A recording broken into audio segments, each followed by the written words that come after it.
Okay, so we're just going to give this a nice little rub down with my 1200 grade wet and dry. Okay, so we're just going to work our way down this tip section just to get rid of any sort of blemishes, sticky up bits, make that nice and smooth. So all you're doing is just creating a scratch coat for the second coat of Bondaseal. Okay, I've still got it in the rod turner. Normally I would take this off and just rotate it by hand, but I just thought it's easier just to keep that rotating around.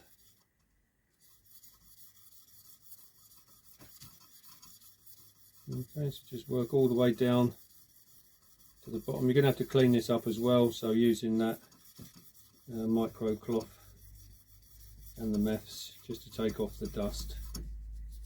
Okay, so that's going quite nicely.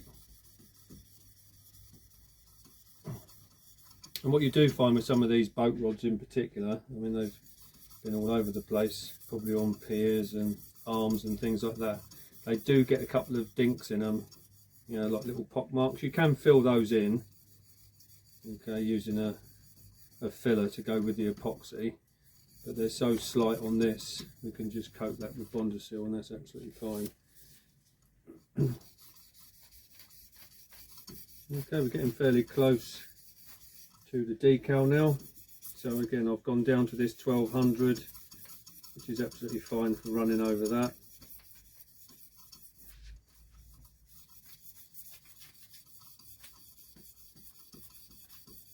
Just knocks off any little burrs that you might have over that decal.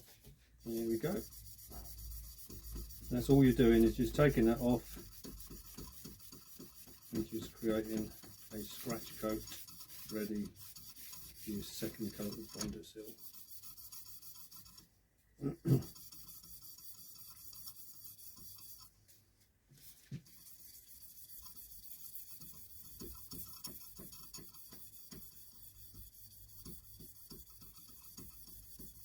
There you go, that's all there is to it.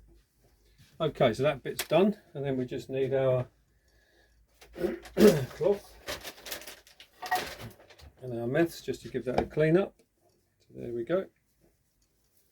I'll just give that a wipe down. I like these, whatever they call them, micro bore cloths, because they do pick up quite a lot of that dust.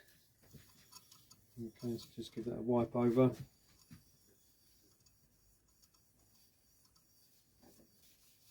Okay,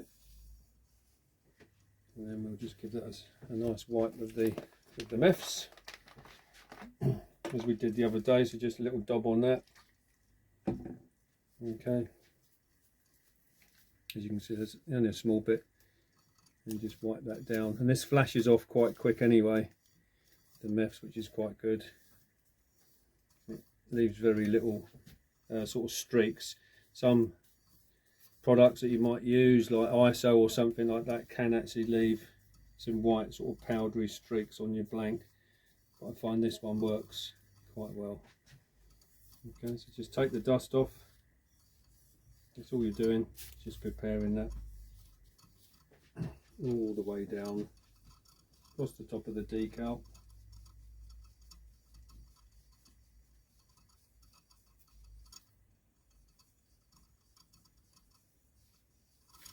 Okay, and there you go. There's your blank prepared, ready for the next coat of Bondaseal. Okay, we'll just let that flash off, and I'll just give it a wipe just to make sure we've got everything off. Okay, so we've got a nice clean surface there now. Okay, happy with that. And then we're going to go exactly what we did the other day with the Bondaseal coat. Now hopefully, because I cleaned this tin up with my acetone, should be able to get the lid off nice and easy so it doesn't stick. Okay, but it creates that nice airtight seal. I just wanted to show you that. Okay, so I'm just going to prepare this ready to go for that second coat of Bondaseal, and then we'll catch up with you in a bit.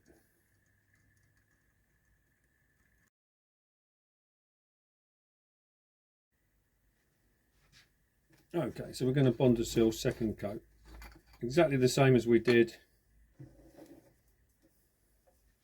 yesterday. So enough Bondaseal just to cover the bottom of the foil dish.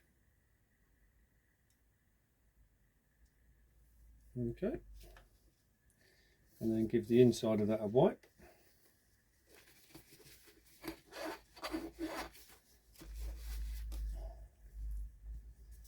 Okay, always take your time when doing this sort of thing, there's no rush.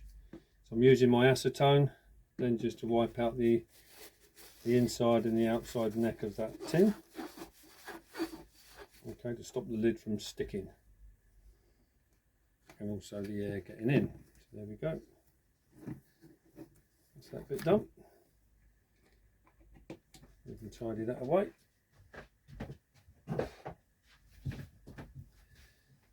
Okay, and we've got our Bondaseal ready to go. I'm just going to move the camera down so that you can see.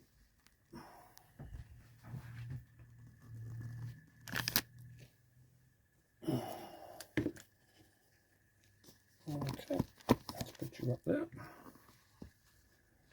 Hopefully you can see. So it's exactly the same as what we did yesterday. I like that rotating towards me, and we did have a little bit of an issue. As I said, try and put 2 elastic bands on your chuck, because if one fails you've always got a backup. So that's exactly what happened. Okay, so here's my Bondaseal, and then we're just new brush today.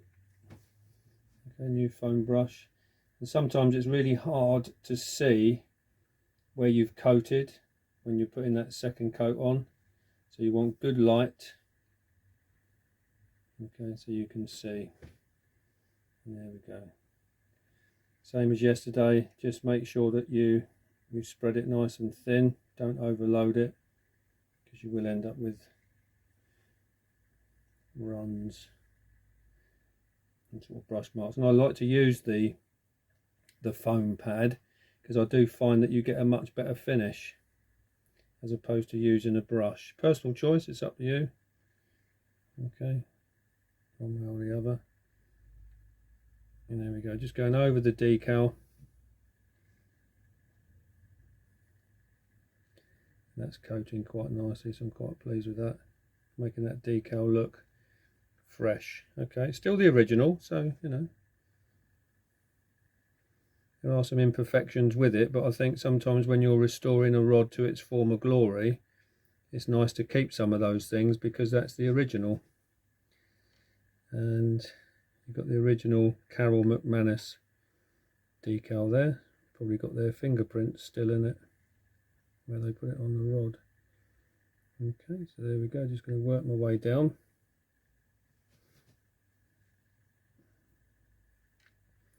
And you do find that when you're putting the second coat on, it does seem to dry a little bit quicker. Okay, so you have to go some just to keep up with it, and make sure you don't miss any areas either. Okay, you can just about see where you're going. So what I'm going to do, just about got enough time to move the camera back so you can see me coming down this end. Okay, just adjust that slightly. I've just about managed to do that.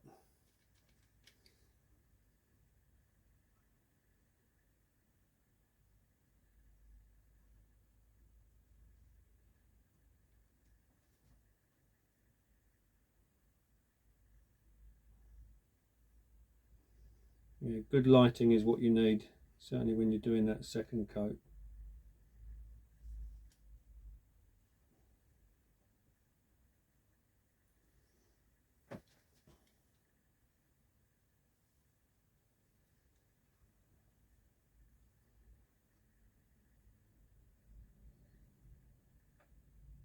And don't be frightened to sort of spread it out.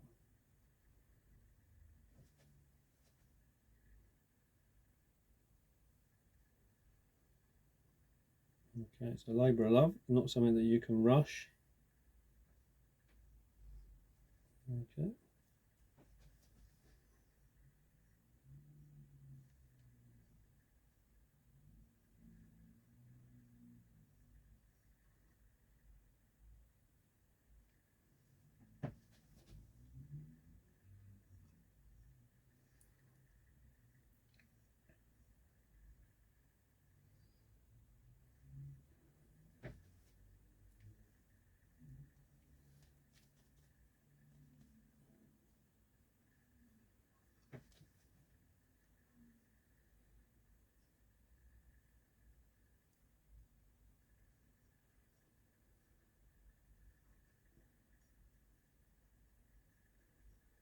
all the way down to the end.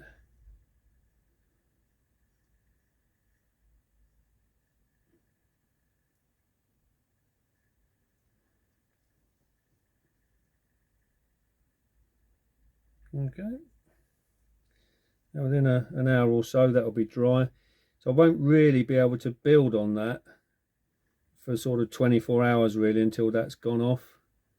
Okay, because you want it nice and dry before you put your guides on there. You could probably put the tip top on and get that bit sorted out, but it is a waiting game, I'm afraid, so you will just have to wait a little bit. So there we go, that's that done. So we've got the second coat on. I'm just going to change the camera angle so you can. Okay, so there we go, we've gone right the way down to there, and there's our second coat all the way down. Okay, there's the decal. It's looking quite good. Okay, nice sort of shiny coat, and that's how you get your second coat of Bondaseal on.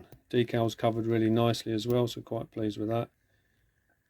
Okay, 2 coats is usually enough. You can put more on, but you just have to keep rubbing down in between each coat. It's not unheard of to put 3 or 4 coats on, but 2 for this particular rod is sufficient, and they're both clear coats. Okay, if you wanted to, you could actually add a colour pigment to your Bondaseal. Okay, you can use the marbling pigment. Let's see if I can find one. There we go. These sort of things. So there's a black one there, I think that is. So you can put a couple of dobs of black in there. So that's, oh, that's green. There we go. So you can put green in there, or we got black.